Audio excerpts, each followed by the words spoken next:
Welcome back to Reddit Tales. In today's story, we explore this line, "Don't post any pictures of us. I want my ex to think I'm single," she said before a night out. As you listen, notice the exact moment where you think you would have walked away. My name is Ryan. The night started with a smell. Not the soft vanilla perfume Qley wore most days, but something sharper and more expensive, a sample she had been saving. I looked up from my book and saw her in the bedroom doorway, lit from behind by the bathroom light. She was wearing a black dress I had never seen before. It was short, held up by two thin straps and a lot of confidence. She had called it the girl's night out dress when the package arrived, but tonight the preparation felt like a mission. For 2 hours it had been the hiss of a straightener, clatter of makeup, soft thump of brushes. "Do you have any cash?" she asked, still watching herself in the hallway mirror. "I don't want to bring my whole purse." "Wallet is on the counter," I said. My voice was neutral. I had learned that tone. Sometimes staying calm is the only way to avoid being turned into the problem. Any curiosity could be called controlling. Any offer to help could be called doubt. She swept past me in a cloud of perfume and fabric, grabbed a few bills, and tucked them into her tiny clutch. "Thanks, I'll probably be late. Sarah wants to make a proper night of it." Sarah, the fun one, the single one. The one who had started hanging out again with Mark's crowd. Mark, the ex from college who never really committed. The almost guy who drifted in and out of her life like a catchy but toxic song. His name had started popping back into her stories over the last month, always with an eye roll. Can you believe I could believe it. Mark was predictable. Qley was almost at the door, checking her phone, a small, excited smile on her glossed lips. Then she stopped, turned back. The smile shifted into something softer, a fake little look of concern. "Hey," she said, walking over. She perched on the arm of my chair, perfume now overwhelming. Her hand rested on my shoulder like a prop. "So, tonight," she said in a low, confiding tone, "if your friends see any stories or whatever from the club, don't post any pictures of us, okay?" The words just sat there. "Pictures of us," I repeated. "We are not together. I am here reading." "You know what I mean," she snapped, a flicker of irritation in her eyes. "Like if you took a picture earlier or if someone tags you in something old. Just don't." "What?" I said, flat. She sighed, the long, tired sigh I knew well, the one she used before explaining her complicated logic to my simple brain. "Mark is going to be there. Sarah said he has been asking about me. I want him to think I am single. It is simpler." The room felt very still. A memory hit me. Same living room 8 months earlier. Her head in my lap, tears on her face.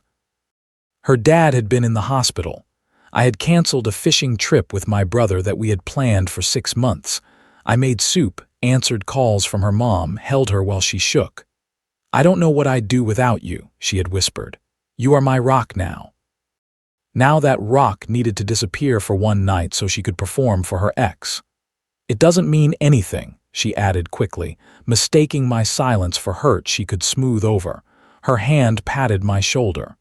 "It is just for tonight. Just to see his reaction. It is a dumb ego thing. You understand, right? This is a common pattern. The request sounds small on the surface, but it reveals the whole hierarchy in their mind." "Feels a little weird, Qley," I said, not moving. "You are asking me to pretend I don't exist." Her face hardened. The fake concern vanished. "See, this is what I mean," she said. "You are making it a thing. You are being insecure. It is not a big deal. God, can't you let me have one night without your drama?" My drama. Her wanting to erase me became my emotional problem. I looked at her. Really looked. The perfect dress. The hours of makeup. The excitement in her eyes that had nothing to do with coming home to me. She was not asking for a tiny favor. She was telling me my place. I was the man she came home to, not the man she was proud to be seen with. I was the security, not the story. In that clear, cold moment, something inside me settled. The confusion and low-level anxiety of the last few weeks vanished. The path forward was not therapy and compromise and proving I was worthy. It was simple. A straight line. She saw something shift in my expression and mistook it for surrender. She leaned in and gave me a quick, dry peck on the lips. "It will be fine. I will be home by 2. Love you." She stood, smoothed her dress, picked up her clutch, and left. She did not wait for my reply. The door clicked shut. The apartment went quiet, full of perfume and her words. I sat there for 5 minutes, listening to the hum of the fridge. Then I closed my book, set it on the side table, and stood. "Okay," I said to the empty room. It was the last word I would ever say in that apartment as her boyfriend. The first thing I did was take out the trash. Trash day was Wednesday. The bin was full. It was a small, boring task, but it was somewhere to start. I tied the bag, carried it out, dropped it in the dumpster, and slid the empty bin back. The cool night air felt clean after the heavy perfume inside. Sometimes leaving really does begin with something as simple as tying up a bag. Back inside, I did not rage or slam things. I moved with quiet focus.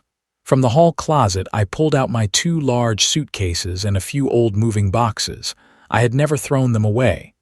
Foresight, I thought. In the bedroom, I opened the closet. My side was neat: shirts, jeans, 2 suits, a couple of jackets.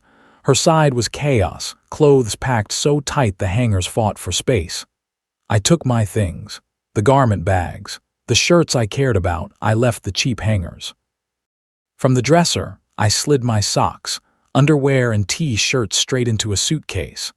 From the top drawer, I took the small wooden box my grandfather had given me, his watch, some old coins, a photo of my parents on their wedding day. I left the framed picture of me and Qley at the beach. The glass was dusty. The bathroom was easy.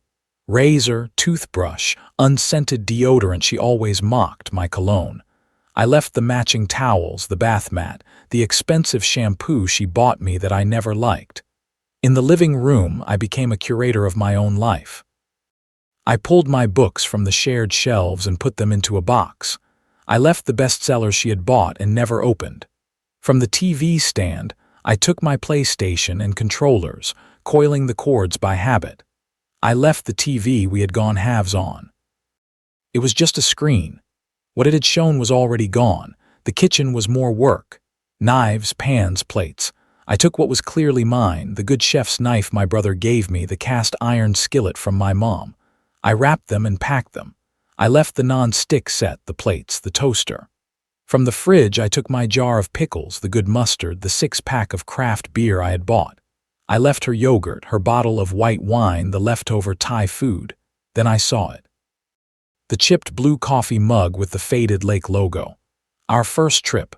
My favorite mug, the one she hated. "It is ugly," she would say. "It does not match anything." I had defended that mug for a year and a half. I picked it up, turned it in my hand, felt the cool ceramic. Then I opened the trash can under the sink and dropped it in. Sometimes closing a chapter means letting go of the little symbols you held onto just to prove the story was real. In less than 2 hours, my things were by the door.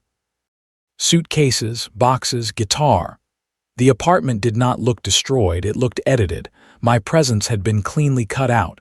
I wrote the note last, plain printer paper. A pen, no sitting, just leaning on the counter. The words came fast. "Now you don't have to pretend." No name. She knew who it was from. I left it in the middle of the kitchen island and set the TV remote on top of it. The last trips to the car were almost peaceful, back and forth down the stairs. Suitcases first, then boxes. The neighbor, Mrs. Gable, peeked out as I passed. "Going on a trip, dear?" she asked. "Something like that, Mrs. Gable," I said. "Have a good night." The last box slid into the trunk. I closed it and looked up at our window. The light was on, warm and fake. I felt nothing. No rage, no heartbreak, just a deep, wide calm. I got in the car and drove away. I did not look in the mirror. At the first red light, I turned off location sharing on my phone. Then I put the phone face down in the passenger footwell and drove to a hotel I had booked on the way. The room was beige and quiet. I brought in a bag, took a long, hot shower, washed the perfume off my skin, ordered a late-night burger, ate it at the small desk, and watched headlights move on the highway outside. Then I slept. It was the best sleep I had had in months.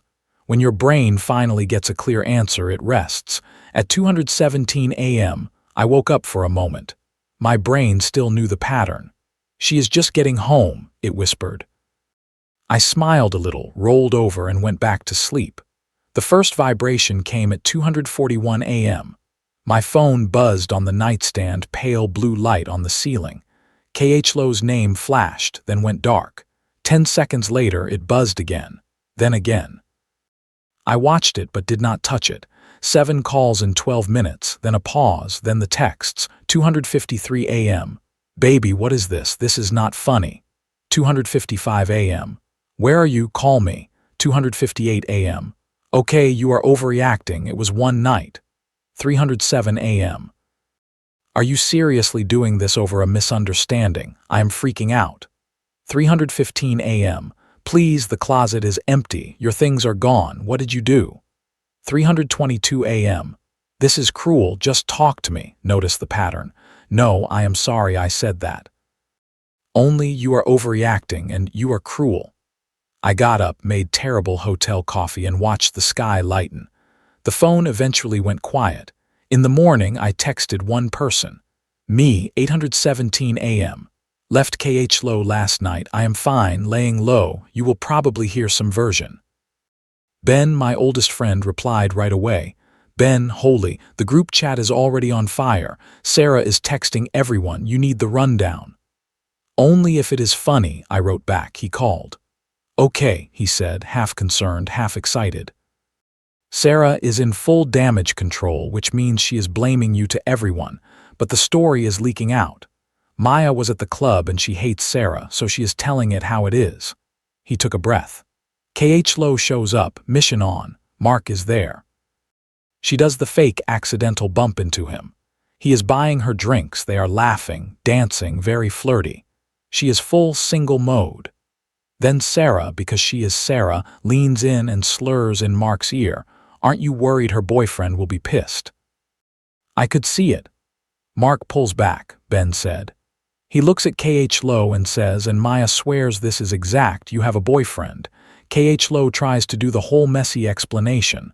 Mark just laughs and goes, "That is messy. I don't do messy." Then he literally turns away, spots another girl at the bar, and walks off. He left her on the dance floor, alone. She had wanted to look single to pull him in.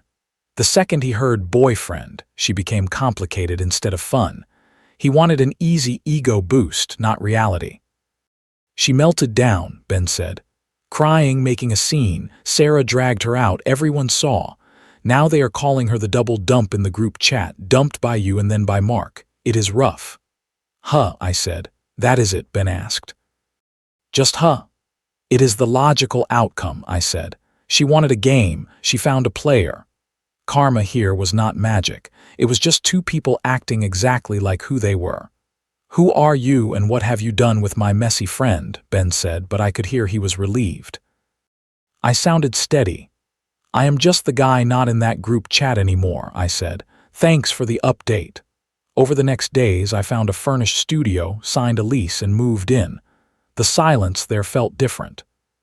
It was not the silence of waiting, it was just mine. The calls from Qley came in waves now, the pleading wave. "I can't eat, I can't sleep, this is killing me, please." The angry wave. "Fine, you want space, have it, you will realize what you threw away." The negotiating wave. "We need to talk about the apartment, the lease, our stuff. You cannot just run from your responsibilities." I had already called the landlord, explained that I had vacated and would forfeit my part of the deposit, and given him my new address. I had taken only what was mine. Our stuff was no longer my problem. Then the proxy started. Her sister Mia called on day 5. I knew it would not be Qley, so I picked up. "It is Mia," she said, sharp. "What you did was extreme. She made a tiny mistake, a stupid girl mistake, and you just abandoned her. Packed up and left like a thief in the night. Do you know what state she is in? She is a mess. Man up and talk to her. At least give her closure." I could hear Qley's language in every phrase. Tiny mistake, girl mistake, man up. Mia, I said calmly, there is nothing to discuss. She got exactly what she asked for. What is that supposed to mean? She snapped. She wanted to be single, I said, not unkindly. Now she is. Conversation is over. I hung up. That night I got a long text from Qley. You are trying to punish me. It is working. Everyone is laughing at me. Mark will not answer my texts. My friends think I am pathetic. Is that what you wanted, to destroy me? I loved you. I love you. And you just walked away like I was nothing. Were you just waiting for an excuse to leave? She accused me of doing exactly what she had done, treating someone like nothing. Sometimes, the only response that actually breaks a pattern is no response at all. I put the phone down and watched the city lights outside my window. 3 weeks of quiet followed. I hit the gym, cooked simple meals, caught up with old friends, and let my life shrink back to what I could carry myself. I knew I would see her again eventually. Same city, shared past. It was just a question of where. It happened in my new coffee shop, Tuesday morning. Gray sky. I was working on a freelance proposal at a small table by the window, half focused on my laptop, half on my coffee. Then the perfume hit. The same sharp, expensive scent from that night. It cut through the smell of roasted beans. I did not look up right away. I finished my sentence, saved the document, closed the laptop. Ryan, she whispered. I looked up. Qley looked smaller. Her hair was in a messy bun, no careful styling. Leggings, an oversized sweatshirt that might have been mine once. Dark circles under her eyes. She was holding a paper cup with both hands like it was keeping her upright. Can I sit? She asked. I nodded at the empty chair. It was basic politeness. She sat down carefully. Please, she said, words spilling. We need to talk. I made a stupid mistake. The stupidest mistake of my life. Mark meant nothing. He was just an idea. I was insecure. I was an idiot. I have been losing my mind. The apartment is so empty. Everyone is talking about me. Our friends do not look at me the same. Sarah will not return my calls. I need you. I love you. I never stopped loving you. It was a moment of insanity and you just left. I listened. My hands rested on my closed laptop. I did not interrupt. Notice how much of this is about what she feels now and how little is about what she did then. You cannot throw away everything we had because of one awful thing I said, she went on. People fight. They hurt each other and fix it. I leaned back, breaking the intensity. Are you just going to sit there? She whispered, some of the old irritation showing through. After everything we had, you are really this cruel? I said I was sorry. What more do you want me to do? Grovel. I am groveling. Her voice rose. A woman at the next table glanced over. This is where a lot of people fold. The crying, the public scene, the you are cruel line hits their guilt and they cave. I spoke calmly. Qley, I said, that night you gave me a clear instruction. You asked me to be invisible so you could present yourself as single to your ex. You wanted me to hide so you could see his reaction. She opened her mouth, but I went on. I heard you, I understood you, so I honored your request, permanently. She stared at me. The person you are looking for, I said. The boyfriend who lived in that apartment, who waited up for you, who was supposed to stay out of your pictures so you could look single. He does not exist anymore. You dissolved him. All I did was walk away from the empty space where he used to be. That is not what I meant, she stammered. I did not want you to leave. I just wanted. You just wanted a very specific setup, I said. You wanted your stable relationship and the fun of the chase. You wanted my loyalty and his attention. You wanted me to help you pretend you were single while still having me at home. That is not a small ask. That is impossible. She went quiet. It does not matter what you meant, I said. It matters what you did. And because of what you did, I have nothing to say to you now. Nothing? You have nothing to say after years, she whispered. Correct, I said. The conversation ended the night you walked out in that dress. Please do not contact me again. I have moved on. Moved on to what? She snapped, the anger finally pushing through. She waved a hand at the coffee shop, my laptop, my plain sweater. This. Alone in some new place doing freelance work. You call that progress. You are just running away and pretending you are healed. I actually smiled, a small private thing. My piece is not a show for you to rate, I said. You do not get to define my progress anymore. You are not part of my story now. You are not even the audience. I picked up my laptop and stood. I have a meeting, I said. This is my cafe. Do not come here again. She blinked, stunned by how ordinary the reason was. As I turned to go, she fired one last shot. You are a coward, she hissed. You always were. You cannot handle a real, complicated relationship. You shut down and run. You will die alone and safe, and it will be so boring. I looked down at her, still calm. You confuse drama with depth, I said, and you confuse safety with boredom. The life I am building is not for you to witness or approve. It is simply mine. Goodbye. I walked out into the street. The clouds had broken. A single shaft of sunlight cut across the wet pavement. My phone buzzed once in my pocket. I did not check it. I turned toward the park instead of home. I thought of the empty closet. The note on the counter. The chipped blue mug in the trash. The quiet in my new apartment. The opposite of love is not hate. It is indifference. I did not hate Qley. I did not want revenge. I was just free. I kept walking. I did not look back. Lesson 1. When someone asks you to hide your relationship so they can look single for someone else, they are telling you exactly where you rank in their life. Lesson 2. You are being insecure is often used to shut down very real concerns. If you are being erased, that feeling is not insecurity. It is information. Lesson 3. You do not owe anyone a conversation after they have shown you that your presence is only valuable in private. Lesson 4. Silence and walking away can be a healthy response when the other person keeps rewriting the story to make themselves the victim. Lesson 5. Real peace is not flashy. It is simple, boring on the outside, and deeply valuable on the inside. What about you? At what point in this story would you have left? When she mentioned the ex again, when she asked him to hide, or only after the fallout at the club? Have you ever stayed in a relationship where you were kept in the background while someone chased attention from others? How did you finally decide it was enough?